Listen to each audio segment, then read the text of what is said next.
వీణవంక మండలంలోని లస్మక్కపల్లి, నసింగాపూర్ ప్రధాన రహదారిపై గత వారం రోజులుగా కురుస్తున్న వర్షాల వల్ల తుమ్మ చెట్లు విరిగి రోడ్డుపై పడిపోగా, అదే గ్రామానికి చెందిన యువ నాయకుడు మద్దుల ప్రశాంత్ తన సొంత ఖర్చులతో జెసిబి సహాయంతో చెట్లను తొలగించి, శుభ్రం చేశాడు.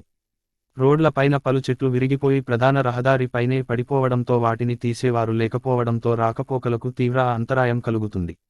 గ్రామంలో పరిపాలన కొనసాగిస్తున్న సరైన దృష్టి సారించకపోవడంతో ఎక్కడ వేసిన గొంగళి అక్కడే అనే మాదిరిగా ఈదురుగాలులకు విరిగిన చెట్లు ఎక్కడ పడితే అక్కడే ఉండిపోయాయి.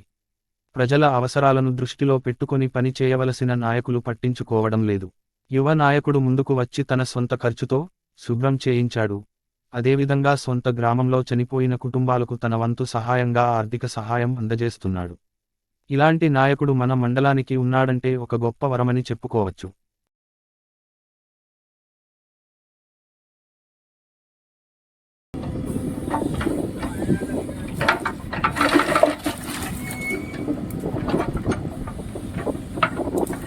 వాయిస్ ఇస్తాను లేదా